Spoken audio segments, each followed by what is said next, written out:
Hello, everyone. Welcome to Therapy Clips with Dr. O. I am from the organization Human Service Consultants, and today our topic will focus on building happiness. With this exercise, there is a worksheet.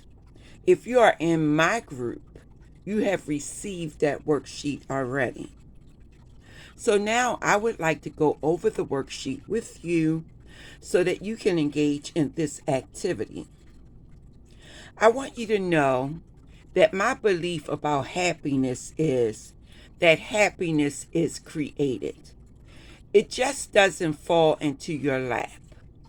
You have to create the opportunities that you think that will make you happy. So from the worksheet, it tells you that happiness take work. Changes in life circumstances like a promotion or a new relationship might result in a temporary happiness boost. But before long, the excitement levels off. In the happiness worksheet, it includes a list of activities that have been found to help sustain happiness when you practice regularly.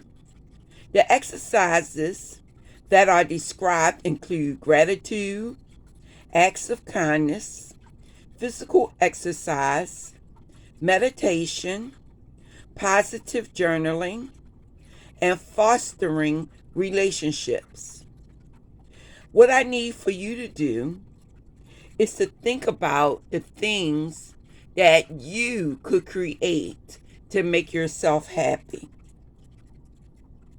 And when you think about these things that can make you happy as an individual, always know it doesn't have to be expensive.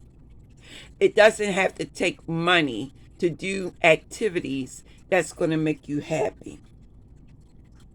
So think about the things that you can afford to do that's going to help to build happiness within you, because each and every one of us deserve to be happy.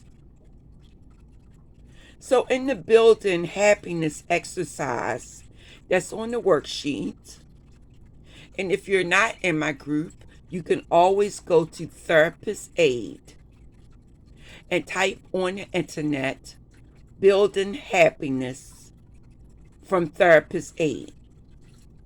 So back to the worksheet. Once again, there's 5 categories here. I'm sorry, no, there's 6. The first one being gratitude.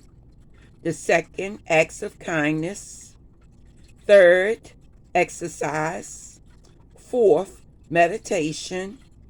Fifth, positive journaling. And sixth, fostering relationships. So I am going to walk with you as I give you the information you need to write into your activity notebook in the different categories. So the first is gratitudes. Write down 3 things for which you are grateful every day. Don't worry if they seem simple or mundane. Just get something down on paper. Writing gratitudes will help you identify positive aspects of even your worst days. So what's being said here is that as we go through each and every day, we need to think about the things that we are grateful for, because there is something that you can find to be grateful for throughout your day. It's asking you to write down 3 things.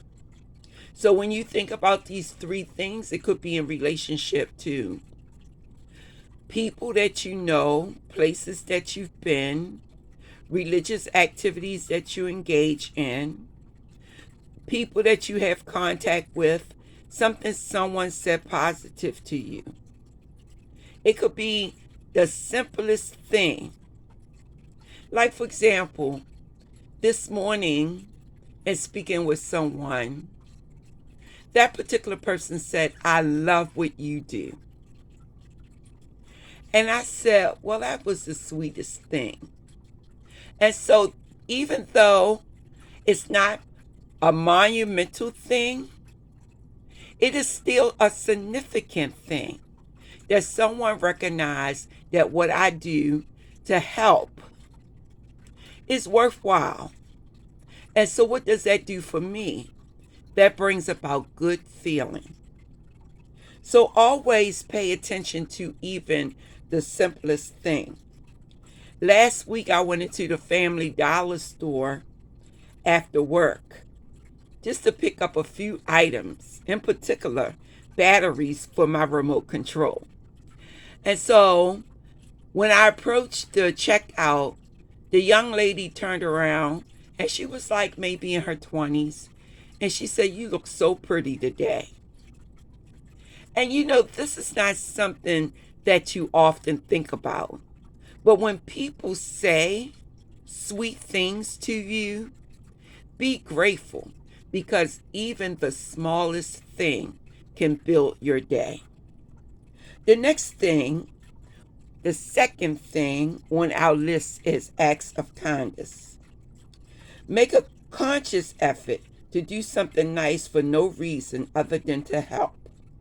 You might be surprised how a simple act of kindness can turn around the day for both of you. Not only you, but the kindness recipient. And so that act of kindness could be something that's very small. Right now, in Baltimore City, in one area of Baltimore City where I grew up, I haven't visited there in quite some time, but there is E. coli in the water. And there's an elderly lady who's always been kind to me, not by things that she does for me, but by the words that she say to me whenever I make a phone call to her. And so she lives in that area. So an act of kindness would be to order bottled water and send it to her house. And she not know that it's coming, because that's what I do when I send her things.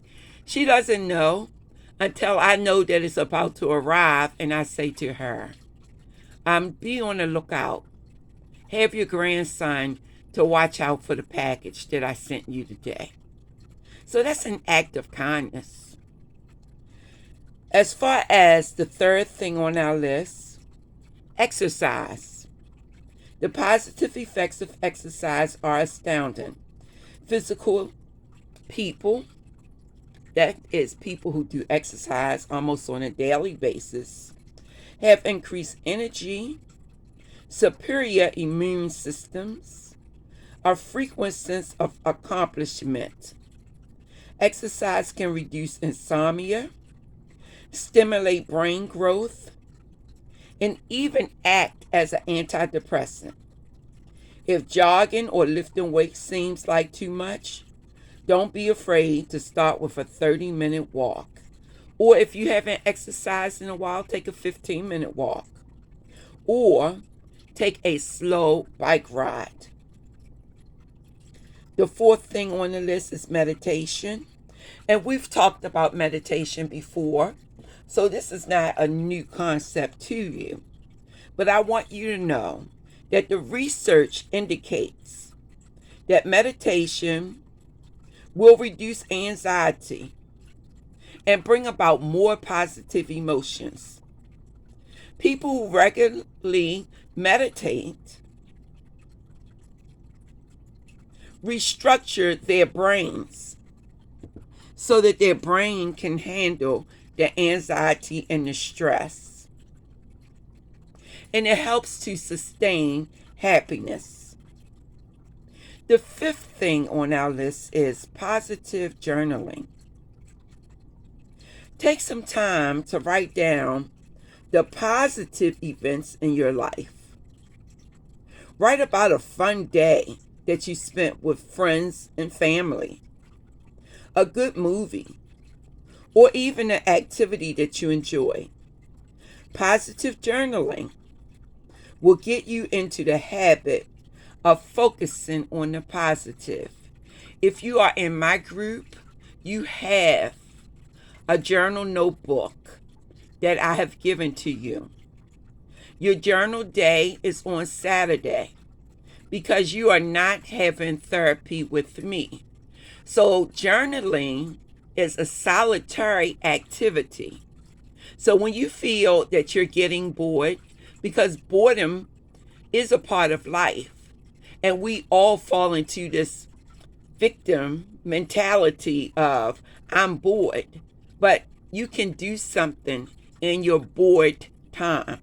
You can turn it all around and create an opportunity for yourself to engage in positive journaling. And the final thing that's on our list, number 6, fostering relationships. Now, these relationships that you foster, and you must be very discerning. That means you have to choose wisely the relationships that you are engaging in and that you want to foster. Because every relationship means that you are investing in that particular relationship. You do not want to invest in a relationship that brings positive energy rarely. You want positive energy, and we all need to be motivated a lot. So anybody that's constantly bringing negative energy into your path, then you may want to handle that individual from a distance, because you don't want to argue, fuss, fight with other people. You want positive opportunities and strong social connections. This is one of the most powerful influences on our moods. Those who are dedicated to spending time with friends and family show the highest level of happiness.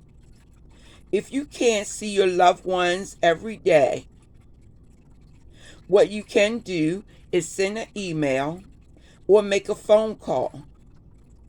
Send a text message, a positive one, so that they can know that they are loved.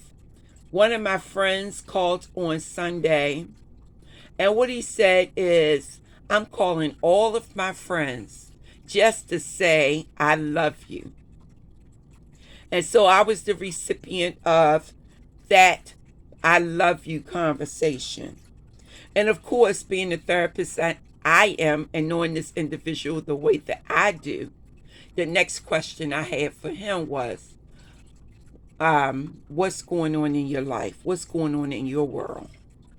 So, of course, there were some things that was going on, and he shared these things with me.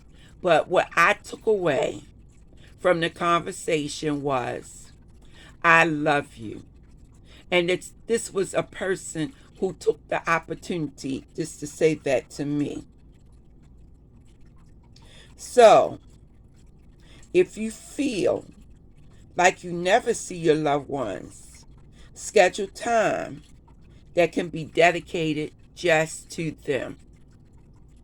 So these are the things that you can engage in to begin to build happiness, not only for yourself, but your influence and your impact.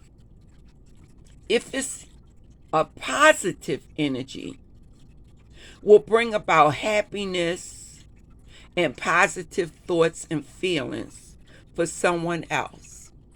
And that's what we do.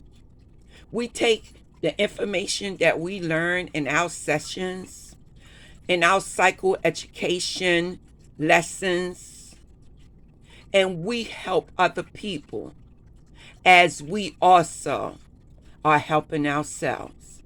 With this being said, I want to say, I want you to have the best day possible.